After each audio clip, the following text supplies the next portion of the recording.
So thank you so much, Frank, for agreeing to be a part of this initiative. It's really a pleasure to have you as our first guest. I know you, and I've read some of the things that you've been doing in Malawi and in your life in general. But I'm sure our viewers across the world would want to know who Frank is. So if you can, please just tell us who you are and what you've been busy with. Thank you so much, Tendai. My name is Frank George Mgungwe. I'm coming from Garamara village in Izwayumo, Mzimba district, here in Malawi. Currently, I'm teaching at Nkhotakota Central School. I'm a teacher here, and I've been teaching for quite some time, for about 11 years now. Yeah, so basically that's Frank Mgungwe. At present, I've done a course in law and development as my area of specialization with the University of London. Yeah, so I am on my way into law field. I want to change from teaching to law. I so much wish to be a practicing lawyer here in Malawi. Thank you. Oh, that's amazing. So if you don't mind me asking, what really made you switch from teaching to law? My background has been that I've always wanted to help my community. In Mzimba, I see that women face a lot of challenges because there's a high levels of migration, men migrating to South Africa, and I see that a lot of marriages breaking because of the absence of the husband and the like. So at some point, I had attended some court cases, and I saw the lack of lawyers which could help women suffering from such challenges. Yeah, so from that point in time, that was when I was in secondary school. I had always wanted to at least study a field that would enable me help these women. Yeah, so when this chance opened up, I said, oh, wow, this is my chance. Let me try it. Yeah, so I applied for the scholarship and for admission into the University of London, and I was admitted. So that was in 2018. Yeah, so I've been studying. I've done a postgraduate certificate in laws. In that, I majored in family law. I've also done a postgraduate diploma in law. I've just completed my Master of Laws, LLM, in the field of law and development. Before we go any further, I wanted to find out, how did you, find out about the Kenyon Collins Scholarship, and how did you become a scholar? If you can, please go with us through the process of applying and the interviews and how you were finally, accepted into the scholarship and also the university that you applied to. It was a very long process. I've been searching for scholarship since I graduated from Mzozo University. I so much wanted to change my field from education to something else. So I've been applying to several scholarships, but it was not successful. So as time passed on, I improved in how to approach essay questions in a scholarship. So when I bumped into this canon law scholarship, I spent a very good time trying to draft the essays, polishing up the sentences, ensuring that there's no error, there's coherence in the essays, the sentences are correct, no any error. Yeah, and fortunately enough, it was a time that it was just a day after the Canon had advertised the scholarship. So it was a very good period, about a month or two. So I had enough time to prepare the essays, to assemble the documents. Yeah. So basically, that was the basic thing that enabled me to secure the scholarship. The scholarship had the two elements. First, they wanted the applicants to apply for admission into the University of London, which I did. And then after applying, you are required to apply for the scholarship. So it was concurrently applying for admission and applying for the scholarship. So I prepared the essays for both the scholarship and for admission. My initial admission was not for Master of Laws. The admission was for postgraduate certificate in law, and was supposed to major in family law and focusing on youth justice law and the international rights of the child. So in that certificate, I graduated with a merit. And because of that, the scholarship and the university said, wow, this will enable you to progress to postgraduate diploma in laws. Yeah, so after completing postgraduate diploma in laws, I was admitted to Master of Laws because I also graduated with a merit. Yeah, so I've just completed my my Master of Laws LLM with a merit also. Yeah, basically the program is that the university sends the books through DHL, a carton or cartons of books with the or through the DHL, and the exams are sent to the British Council, where I've been taking my examinations throughout. I'm actually inspired. I've always wanted to be a lawyer myself. So it's something that I might actually consider after after I complete my PhD. How did you feel when when they sent you an email, or when the Canon Collins scholarship team contacted you and then announced the news to you that you have been awarded a scholarship? How was your reaction? Wow. I just knelt down, worshipped my God. And when I broke the news to my family, the family was very happy as well. We celebrated. I communicated it to every relative, and they were very happy and very supportive.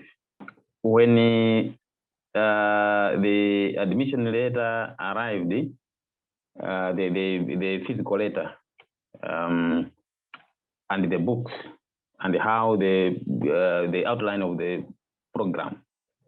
Now that's when fears were cropping in to say, would I manage this? Cartons of books of law. There was fear in me to say, would I manage this? So with the grace of God, it was manageable, and I progressed with a merit. I thank God for that, and I appreciate so much the Canon Collins Scholarship Administration team for offering me this opportunity. Oh, Yeah. and I'm sure you are not the only one. There are a lot of people out there who would want to apply for, for the Kenan Collins scholarship. So I don't know what advice can you give to such individuals, considering your experience applying not just once but several times. What advice can you give to people who are trying to apply for the scholarship, or some have applied and couldn't get through for the first or the second time, and they might be thinking of giving up. So what advice can you give to such? I've tried my applications with the several scholarships, but I was not successful. So when I was not successful, I could sit down and see where I went wrong. So mostly I could see that for one to be offered a scholarship, the essay questions, the emphasis is on essay questions. One has to answer the essay questions with no error. The essays need to be error-free. They need to be coherent, and they need to be original. You can see that if you search on the internet, you would see a lot of successful essays and the like. So the answers to the essay questions of a scholarship need to be original, and the judges that read the essays are people who have gone through the same system, and there are people who read widely, and they can easily pick that this one is original and this one is not. So I can advise that the emphasis is on the essay questions. Essay questions need to be answered correctly, and they need to revise the essays, checking that the sentences are error-free and they are coherent. Yes, most of the essay questions look at leadership skills or leadership experience that one has had in their lives, or the project that they are working on and the like.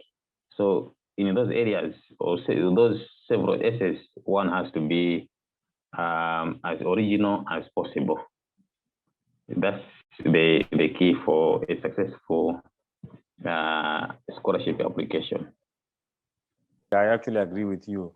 I have been going through the process as well. I think you mentioned very critical points. I think people who are watching this video are going to actually benefit a lot, especially if they are planning on applying for the Kenan Collins scholarship. Thank you so much for that. And also, I wanted to find out that there's a project that you guys started back in Malawi. Would you mind telling us, how it came about, and the impact thereof? We are working on a project of developing lesson notes, specific lesson notes for the subjects that we teach in our schools. And these lesson notes are prepared and then printed and then shared to students who are needy. Yeah, if we have resources, we print them and share them to the students who are needy. This helps them to stay home while academically engaged when schools are closed due to COVID-19. So it helps them a lot. Yeah, so it is a project that involves all teachers here at the Ngutakota Secondary School. In terms of the impact, have you noticed, or have you been noticing changes from the efforts that you are bringing into the learners' lives? Have you noticed any changes in terms of their grades and the impact in the community in general? There is a very big impact. You would see that in a school like this one, in this community, the difference between the ultra poor and the poor, as well as those that come from better families, the differences are wide. So if we share these notes to those that cannot print on their own, or those that cannot access through technology, then we help them. It's like we are putting them at par. So both those that are from good families and those that are from poor families, they have time to study the same material. Yeah, so this closes the gap in terms of learning between children from the rich families and those from poor families. In terms of grades, we see that the term performance has not been affected, meaning that those that are from poor families have not been affected in terms of performance. So it's like there is a continuity of learning during this COVID-19 school closures. I'm really, thankful to you guys and to you and your team. You really did amazing in the lives of learners. We need so many people like you to do such, because sometimes all it needs is someone who cares, and you have been that. And I really thank you, and I really respect you for that. So you have been a busy man. You also have written an article that was published recently in the Mail and Guardian. What happened? Tell us, how did that article come to be? In fact, I've been very busy, very engaged with the academic work. Yeah, so towards the end of last year, I was requested by the administration of Canon Collins Scholarship Trust that I should prepare an article that would be published on their website on the day when Malawi will be celebrating its independence. So when I wrote my final exams, Master of Laws examinations in October last year, I had free time to concentrate on the essay. So I was able to prepare a very good article. The requirement was that we should identify somebody or some people who have contributed immensely to their society in terms of community service, community activism. Yeah, so in my case, I identified one of the late sisters in the Catholic Church by the name Sister Beatrice Shipeta. Yeah, this sister had contributed a lot to the Society of Karonga Diocese and Karonga District in general. She established an NGO which is named the Lusuiro organization. This NGO now has got a lot of program areas helping the needy in the Society of Karonga. So I saw that it is good to write about her. Yeah, so when I finished my examinations in October, I made the communications with the authorities in the Karonga Diocese that they should allow me to write about her. So they gave me the necessary information about her life, early life, and the like. Yeah, so the whole of December and part of January, I'd been writing the article. So I submitted the article. And when the administration of Canon Collins had read the article, they recommended it that it should be entered into the competition, because they are running the competition this year because they are celebrating their anniversary. Yeah, so my essay was entered, and it competed with the rest, and the judges saw it that my work was the most outstanding. Yeah, so that's how it came into being. I understand, when sometimes people really do not get the recognition that they deserve when they are still alive, and you really went above and beyond to actually write about. It was really amazing and thoughtful of you as well.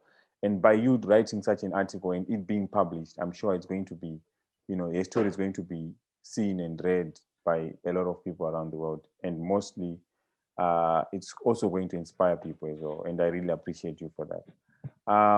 If you've got any parting words with the Canon Collins family, with future applicants, with alumni, as a scholar yourself, what really can you say about your experience, and how we can move the project forward in terms of getting more people involved and impacting the lives of a lot of people as well? We appreciate the Canon Collins administration team for offering me this opportunity to study law and development. We appreciate, and the words alone may not be enough to express the joy in us, in our family here.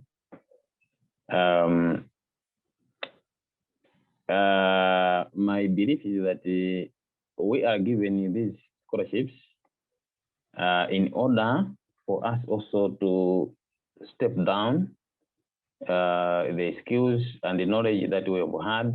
We need to apply, and we need to share to also those that are in need. So I've learned a lot, and you have to know that the field of law is, I can call that it's one of the best, because it is enabling, it is like eye-opening. So the knowledge and the skills that I have acquired, I'm ready to put them into practice and share to others as well. And that's why I work hard in the project that we have mentioned about preparing lesson notes and sharing to those that are in need.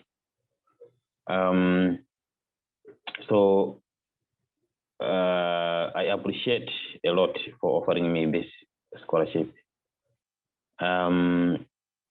To the applicants, I would say that there's a time for everything.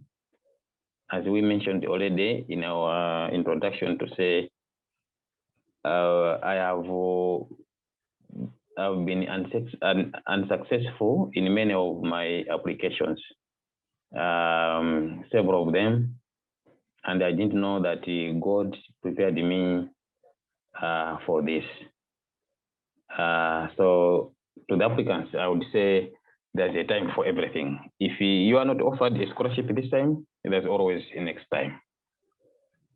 Yeah, that's what I can advise at the moment.